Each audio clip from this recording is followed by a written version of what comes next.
Hey, what's up, fellas? How you doing, man? Antonelli here.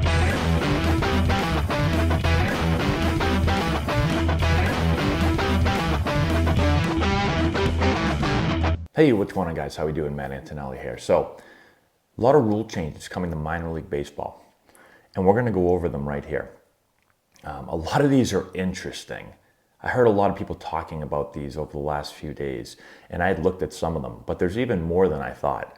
So let me know your thoughts in the comment section below. We're going to go through each and every one, and these are going to get tested in the minor leagues. But if they end up, working, they'll make their way up to the major leagues. Some of them are kind of bizarre, in my opinion, but let's go through them all. So here we go. Minor league rule changes. MLB announced Thursday it will implement several experimental rules throughout the minors in 2021 aimed at creating more action, improving pace of play. Swipe to see each rule. Okay, I'll swipe. Okay, so here's the AAA changes. The sizes of bases will increase from 15 square inches to 18 square inches. By doing so, MLB expects the slightly shorter distance between bases will lead to a higher success rate on stolen bases, as well as more infield hits on grounders and bunts. Okay, I'm not smart enough to figure out, is that going to change that much? Going 3 more square inches? Doesn't seem like very much, but I don't know. Are we going to notice this one? I don't think we're going to really notice this one. This is a strange one to make the bases bigger. Maybe make them bigger so that the first baseman doesn't get his Achilles stepped on. That happened before. I told you guys the story. I don't want to get off track. But Nigel Morgan, when I was with the National, stepped on Albert Pujols' ankle or Achilles, and it ended up causing a bench clearing brawl. So we can protect Albert's Achilles by making the bases bigger.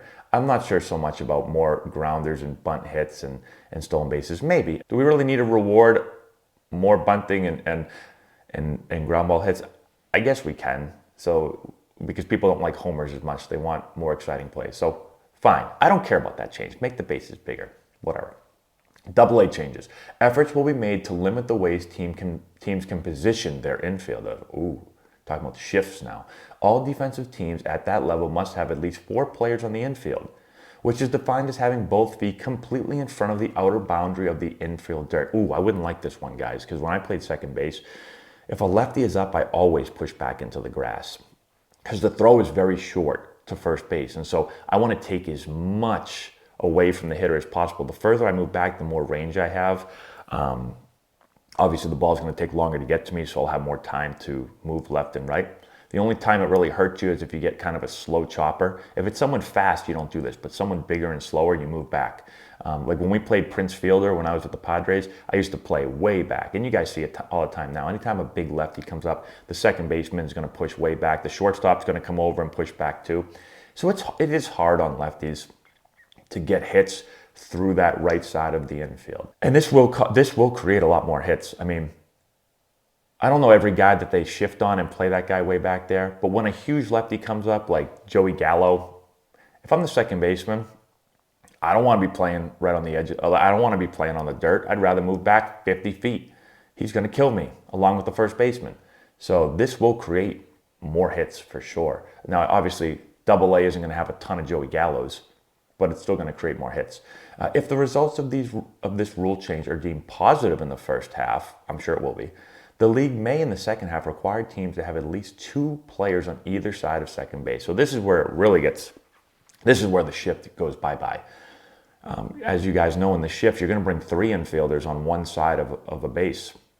I've seen it crazy before where you bring in you bring in an outfielder into the infield and you play another guy on the other side of second base. You just stack them all over there or either side of the base. So this will be interesting. And my thought on this, I like the strategy of being able to move your infielders around and your outfielders around and put them wherever you want. Like I personally think they're at your disposal. You put them where you feel like it. If you want to put every single guy at second base, then do it. It opens up more holes in the field. And so it does require the hitter to have to use the whole field a little bit more. Some hitters say, I ain't changing. I'm just going to pound this thing through the shift or I'm going to hit a home run. And that's where people that don't like the shift get upset because they say the shift makes hitters try to just hit home runs, right? I think Ted Williams might have said it. I'm sure other people said it too. They said, well, they can't play anyone over the fence, so I'll just hit it over the shift and hit a homer. And so trying to get I think the main idea is trying to get the outcomes of just home run, strikeout, and walk out of the game. And so they think this is one way to do it. Maybe it will. I don't know. What do you guys think about that one? I don't mind the shift. But I guess if they take it away, it's not going to be something that I'm going to sit home and cry about. Oh no, I can't watch 3 infielders on one side of the infield anymore. Like, I watched baseball back long enough ago that they weren't shifting very much. And so I think we'll all be fine with the rule change. High A changes. Pitchers will be required to disengage the rubber completely before throwing to any base. With this rule in play, the Atlantic League saw a significant uptick in stolen bases. Of course you did. So just, again, so you guys know, when you pick off as a pitcher, you don't have to step off the back of the rubber. So if a runner's on first base, all you have to do is pivot your feet. You just pivot and pick, right? You might see, now this is one thing that like Little League kids do sometimes. Not Little League because you can't lead in Little League, but travel ball at very young ages.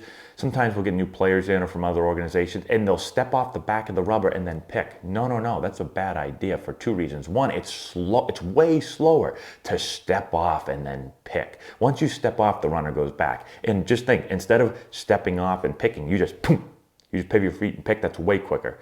But the other thing is when you step off, if you throw the ball away, the runner gets 2 bases instead of 1, okay? So don't do that. This will cause a lot more stolen bases because that is, when you're talking about a high level of play, professional baseball, and inches matter, this versus step off and pick, way different. So this will cause way more stolen bases. This would take a lot to get used to. I've played the game pivoting and picking my whole life. So that would be an interesting change. Low A changes. Pitchers will be limited to 2 step-offs or pickoffs per plate appearance. Now this one seems crazy to me. If a pitcher tries a 3rd pickoff in a plate appearance, the move will be considered a balk unless the move is successful and the runner's picked off. I just think this one's crazy. First off, if you pick off twice, it's an automatic stolen base because the guy's going to expand his lead. Now, you might say, well, he can still pick you off. And that's true. He can try to pick you off. He has to pick you off, though. So how many pitchers are going to take that risk? If you pick him off, or if you try to pick him off and he's safe, you just gave up a free base? Like, that's a lot to be able to move a runner up an extra base. But then the second thing is, so you're probably not going to pick off that 3rd time, okay? And that's going to be a huge advantage for the runner. They're going to get big jumps here. Big, huge jumps. When I first heard this rule, I didn't know that last part, and I was like, wait a minute, well, if you pick off twice, then the next time the guy's just going to take off. Well, he can't, because if he gets picked off, then as long as he's out, then there's no balk, okay? But how many pitchers are going to then pick off twice? Because they know if they pick off twice, they can't pick off 3 times. So now really there's only 1 pickoff. So now runners can get even better jump again. Now they can't get a huge jump, but they can get a pretty good jump. So I just think this one, it will speed up the game because you're not going to have that pitcher pick off 15 times in a row. And stolen bases are coming out of the game a lot more now anyway. And so back in the day when there was more guys stealing, you'd see a pitcher pick off. Like if a runner got on, the pitcher would pick off, pick off, pick off, pick off, pick off, pick off. And then people in the stands would start booing eventually, and then the pitcher would be like, yeah, I'm pissing the fans off too. Yeah, pick off, pick off, pick off. Yeah, that was absurd. But this seems very crazy to me. And I feel like there's going to be an outrageous amount of stolen bases here. All these rules so far seem like they're all trying to incentivize the stolen base or the single. And so baseball seems to be trying very hard to get rid of like I said, the 3 outcome baseball: home run, strikeout, walk, which I do think that would make the game more exciting.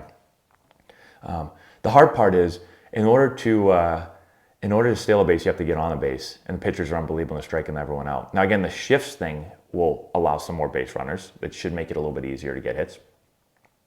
Is anyone smart enough to figure out how much that affects hitters? How much does the shift affect hitters when it comes to getting on base? I'd like to know that. Okay, here we go. Low A West changes. Teams will add timers to enforce time between pitches, inning breaks, and pitching changes. The release announcing the move noted new regulations beyond the system currently used in AAA and AA. So when it comes to timers, I don't mind about having an in-game timer to try to speed things up. Now there's a lot of pitchers and hitters that are fine. They work at a normal pace, but you're gonna have some guys, there's some pitchers that take forever, right? We call those guys human rain delays. And guys used to scream out at the pitchers to hurry up, guys that just took forever. And there's some hitters that do that too. Some hitters, they have to step out after every pitch and undo their batting gloves and do them back up, and deep breath and point to the sky and bless themselves and all these things every single pitch. You want to do that once in at bat when you first get in, fine, but not every single pitch. So I do think I think a pitch timer would be fine, just to give everyone a little sense of urgency. I don't want it so fast that the pitcher feels like he has to sprint, get on the mound, throw it, get on the mound, throw it, get on the mound. Like, I don't want that, but I just want it to be enforcing the guys that are just egregious about it and they just take forever. The human rain delays, right? This should be called the anti-human rain delay rule. That's what we want. And then as far as inning breaks in between and pitching changes, yeah, let's get that going too. Sometimes guys take forever for that. Like, you've already thrown in the bullpen. You've thrown 100 pitches in the bullpen, not really, but you can if you want. So when you get on the mound, you don't need to throw another 100 pitches. And I know there's a rule for how many pitches, but get on the mound, throw 3 pitches, let's go. Throw fastball, curveball, change it, boom, play. You only need a few pitches to get a feel for the mound, so let's go. So I like that. And then low A, Southeast changes. Select games will use the automatic ball strike system, robo-umps. Oh, dun, dun, dun, people don't like this. Which was tested in both the Atlantic League and Arizona Fall League in 2019. The automatic ball strike system was supposed to be implemented in the Florida State League in 2020, but the season was canceled because of the coronavirus pandemic. Thank you for reminding us. So, yeah, robo-umps are coming eventually. The question will be, to what degree are they coming?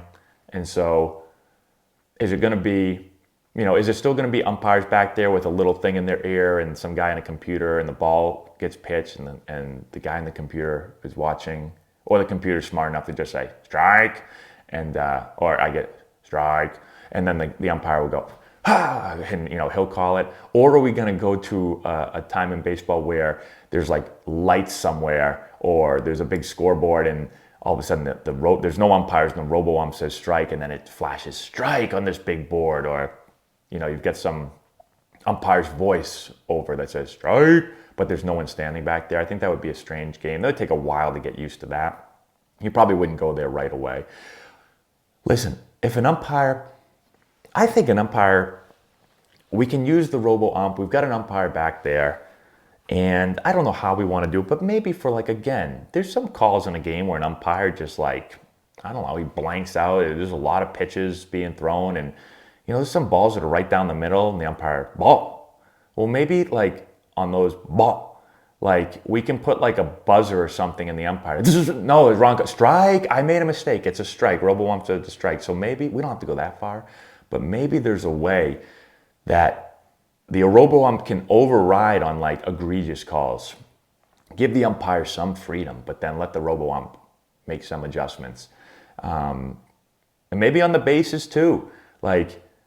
Robo-ump can tell us if it's, there's sometimes a guy hits the bag, he's safe by a mile, umpire's just excited. He just wants to punch him out because he wants to be the show. He thinks everyone came to watch him. I'm just kidding, umpires. I'm sure you guys are great people. But umpire, got him. No, he was safe by 10 feet. Robo-ump, arm comes out, slaps him in the face. Safe, instead of having to go to a super slow, conference and replay, maybe robo-ump can just tell him real quickly that you screwed up and let's change the call. So there will be robo-umps. There's no doubt about it that there'll be robo-umps at some point. To what degree? I'm not sure. I don't want it to be all computer, at least at first. Give me some time to get used to it. An umpire, I do think clearly it's been part of the game for a long, long time. And so I think you're going to have to slowly pull the umpire away.